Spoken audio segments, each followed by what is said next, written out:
Estudiaremos lo que es PWM, por sus siglas en inglés, y en español, que significa modulación por ancho de pulso. Acá tenemos unas gráficas en el plano cartesiano, voltaje versus tiempo, que está dado en segundos. Y básicamente lo que hacemos con el PWM es modificar nuestra frecuencia. Por ejemplo, acá está en estado cero, acá lo tenemos en estado uno. Si quisiéramos que el motor girara al revés, es únicamente de invertir la frecuencia. Y acá tenemos, no necesariamente tiene que ser equivalente al mismo tiempo estado uno y estado cero, sino que acá es un poco más pequeño el estado cero que el estado uno. Para modificar las frecuencias existen varios métodos. Con el 555 es una de las más sencillas, pero nosotros estudiaremos cómo modificar la onda por medio del PIC. Entonces, en los microcontroladores podemos encontrar nuestro módulo de PWM con las letras de CCP, que significan captura, compara la señal de PWM. Por lo regular lo tenemos en los puertos C, nos aparece como puerto C, y acá tendríamos el puerto PWM1. Si tuviéramos otro, dependiendo el modelo de nuestro PIC, CCP2, que sería el PWM2. Estudiaremos la sintaxis en MicroBasic. Entonces, para iniciar nuestro PWM tenemos que poner lo que está en negro es lo que no va a cambiar, lo que está en azul es lo que puede cambiar. Entonces ponemos la palabra PWM, el número de PWM que vamos a activar, guión bajo init, y acá la frecuencia a la que queremos que trabaje en Hertz. Esto va a depender del PIC que estemos utilizando. Por ejemplo, los valores mínimos para el cristal externo. Si utilizamos uno de 4 MHz, la frecuencia mínima tiene que ser de 245 Hz. Y acá están los valores dependiendo nuestro cristal externo. Entonces, por ejemplo, si yo voy a utilizar el PWM1, tengo que colocar el número 1, lo voy a inicializar y acá va el número de frecuencias. Supongamos que nosotros estamos utilizando uno de 10 MHz, el valor mínimo tiene que ser 611. Si yo le pongo 610 me marca error, y de ahí puede llegar a la velocidad que nosotros querramos. Por ejemplo, le vamos a poner 5000, que sería 5 kHz. El otro comando básico para PWM es donde calculamos el ciclo de trabajo. Entonces, ¿dónde lo pondremos? En porcentajes. Y el rango puede ir de 0 a 255. Por ejemplo, 255 sería el 100%. Entonces ahorita estudiaremos las fórmulas. Y dentro de MicroBasic nosotros tenemos que elegir nuestro PWM que estemos utilizando. Si vamos a utilizar el 2, la palabra duty, y acá el valor máximo que puede tener es 255. Va a trabajar al 100%. Para dar inicio se utiliza la palabra start. Entonces, según nuestro modelo de PIC, es la cantidad de PWM que trae. Por ejemplo, podemos utilizar el PWM 3 start y va a iniciar a trabajar. Con este comando lo que hace es detener el trabajo de la frecuencia. Solo debemos colocar el PWM, el número de que estemos trabajando. Podemos trabajar varios al mismo tiempo, y la palabra stop. Estos son los comandos más básicos para poder trabajarlo. Existen otros donde podemos manejar la corriente y la intensidad de un LED, por ejemplo. Acá tenemos la fórmula para calcular el ciclo del trabajo. Como bien lo habíamos dicho, es en porcentajes. Entonces el valor es igual a 255.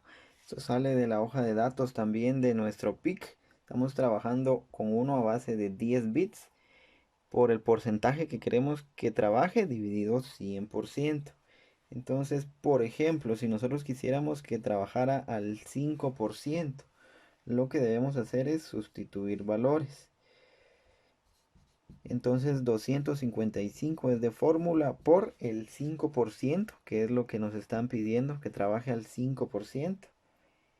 Y dividido acá el 100%. Entonces esto nos daría a 12.75. Lo podemos trabajar con decimales, pero es mejor aproximarlo y lo aproximaríamos a 3. Entonces esto iría donde nosotros ponemos duty. Tendríamos que poner el valor 13 para que nuestro PWM esté trabajando al 5%. ¿Qué quiere decir esto del 5%? Por ejemplo, acá nosotros tenemos nuestro primer ciclo. Acá se vuelve a repetir. Entonces lo único que va a trabajar es acá el 5%. Si esto es el 100%, solo el 5% va a estar en estado 1 y el resto, el 95%, estaría en estado 0. Acá tenemos la fórmula de voltaje de salida, donde nos dice que el nivel es la constante de 0 a 255. Voltaje de salida y voltaje de fuente es el voltaje con que estamos alimentando nuestro circuito. Por ejemplo, si a nosotros nos piden en la salida un voltaje de 3.5 voltios, entonces nosotros debemos realizar nuestra fórmula para obtener ese voltaje. Lo primero que debemos de hacer es despejar nivel de la fórmula, que nos quedaría voltaje de salida por 255 dividido el voltaje de la fuente. Sustituyendo valores acá, nos quedaría como 3.5 voltios, que es lo que necesitamos, por 255 que es de fórmula, y el voltaje de la alimentación, que por lo regular es de 5 voltios. Entonces voltio se va con voltio y esto nos dará un valor de 178.5, que lo aproximaremos a 179. Entonces este dato nosotros lo debemos de poner igualmente donde dice duty, que es el ciclo de trabajo. Entonces si nosotros ponemos eso, nos dará en la salida, en el CCP, dependiendo del número, ese voltaje. Acá tenemos un ejemplo de la programación. Le puse el nombre, solo es necesario declarar el PWM. Nosotros vamos a utilizar el número 1. Vamos a trabajar a una frecuencia de 3 kHz. Entonces voy a iniciar y voy a trabajar al 5% del ciclo. Y acá pues ya podemos jugar con todos los demás comandos que nosotros hemos aprendido. Por ejemplo, le puse que esto durara un segundo, luego que pare, luego un segundo en stop y luego se reinicia y está en un ciclo infinito. Entonces lo vamos a simular para ver qué es lo que sucede. Entonces yo estoy usando el PIC 18F8520 y lo coloqué en nuestro PWM 1. Como ya vimos, aparece como CCP1. Entonces acá podemos encontrar varios PWM, CCP2, CCP3, y para ver el efecto yo le coloqué acá un LED, le coloqué un voltímetro, un servomotor y un osciloscopio para que podamos ver el efecto al mismo tiempo. Entonces lo vamos a simular. Y acá no se logró ver aquí el efecto del servomotor, cómo se mueve. Ahí está girando. Entonces nosotros podemos jugar con la velocidad, la dirección, únicamente moviendo y modificando nuestra frecuencia. Entonces acá nos podemos dar cuenta que trabaja el 5%, así como lo dibujamos en el pizarrón. Luego se detiene por un segundo, stop. Entonces esta línea tiempo en bajo y luego se vuelve a reiniciar. Acá podemos ver el parpadeo, pero en realidad nosotros veríamos un LED que no enciende a su totalidad, sino que enciende a esa tenue.